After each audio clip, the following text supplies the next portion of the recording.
Selamat datang di podcast ASN Berakhlak. Pada kesempatan kali ini, kita akan membahas bagaimana penerapan nilai-nilai berakhlak diterapkan dalam pelayanan keimigrasian di kantor imigrasi kelas 1 non-TPI Palangkaraya.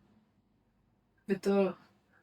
Kita sering mendengar bahwa istilah berakhlak sebagai core ASN, namun yang lebih penting adalah bagaimana nilai itu diterapkan dan di pekerjaan sehari-harinya. Untuk itu telah hadir 3 narasumber kita pada hari ini, yaitu dari Kantor Imigrasi Kelas 1 Non-TPI Palangkaraya.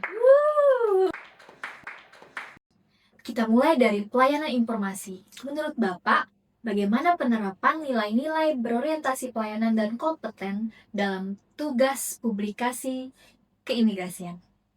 Sebagai petugas publikasi informasi, tugas kami adalah memastikan masyarakat mendapatkan informasi keimigrasian yang benar, jelas, dan mudah dipahami. Ini adalah bentuk pengamalan kami dalam menerapkan nilai berorientasi pelayanan. Petugas informasi harus terus memperbarui pengetahuan terkait regulasi keimigrasian, kebijakan terbaru, serta layanan yang tersedia.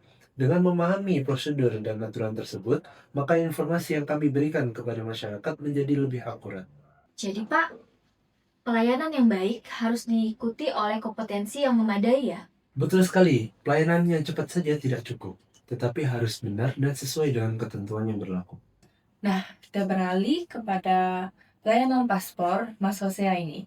Saya penasaran nih, dalam proses penerbitan paspor, bagaimana penerapan nilai akuntabel dan loyal? Dalam pelayanan paspor, setiap dokumen yang diajukan oleh pemohon harus diperiksa secara teliti. Petugas tidak boleh mengabaikan persyaratan ataupun melewatkan tahapan pemeriksaan yang telah ditentukan. Saya mau tanya, mengapa hal tersebut menjadi sangat penting? Karena setiap keputusan yang diambil harus dapat dipertanggungjawabkan.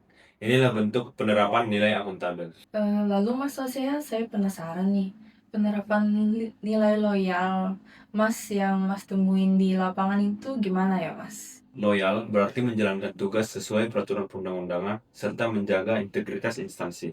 Misalnya, petugas tetap berpegang pada prosedur yang berlaku meskipun terdapat permintaan untuk memberikan perlakuan khusus kepada pemohon tertentu. Oh, berarti artinya setiap pelayanan harus diberikan secara profesional dan adil kepada seluruh masyarakat ya, Mas? Ya, tepat sekali. Selanjutnya, kita akan membahas mengenai pelayanan izin tinggal dan status keimigrasian warga negara asing. Bagaimana penerapan nilai adaptif dalam pelaksanaan tugas tersebut? Pelayanan izin tinggal itu bersifat dinamis ya, karena sering terjadi perubahan regulasi maupun sistem pelayanan. Oleh karena itu, petugas dituntut harus bisa beradaptasi dengan segala perkembangan yang ada. Nah, Mas Hari kan ini berhubungan langsung kan dengan WNA. Tentunya kan banyak tuh dari WNA seperti Filipina, Vietnam, atau dari mungkin Prancis mungkin Mas. Nah Mas, ini kan berhubungan dengan nilai harmonis dari ASN berakhlak. Jadi gimana Mas menyikapi hal ini? Terkait pertanyaan tadi, Filipina dan lain sebagainya sebagai negara ya, biasanya kami tidak memandang berbagai latar belakang budaya maupun suku bangsa. Oleh karena itu, sikap harmonis akan selalu ditanamkan dalam setiap pelayanan di izin tinggal dan status keimigrasian. Lalu bagaimana penerapannya di nilai kolaboratif? Proses pelayanan izin tinggal itu sangat banyak melibatkan berbagai macam instansi ya, baik eksternal maupun internal. Oleh karena itu, sikap kalau kolaboratif antar instansi perlu ditanamkan juga di antara itu. Menurut kalian, apakah seluruh nilai berakhlak itu saling berkaitan dalam pelaksanaan tugas sehari-hari? Betul sekali, pelayanan yang baik juga harus disertai dengan kompetensi yang baik. Kompetensi juga harus disertai akuntabilitas dan integritas agar pelayanan tetap sesuai dengan aturan. Selain itu, kerjasama dan kemampuan beradaptasi juga diperlukan agar pelayanan dapat berkembang sesuai dengan kebutuhan masyarakat. Wah, menarik sekali ya obrolan kita pada hari ini.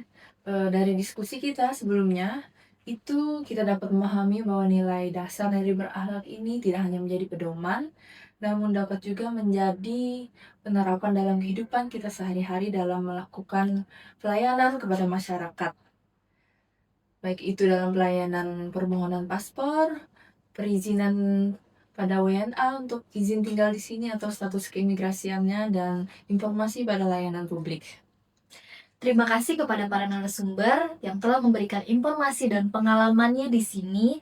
Sampai jumpa di kesempatan selanjutnya. Salam ASN berakhlak. Salam.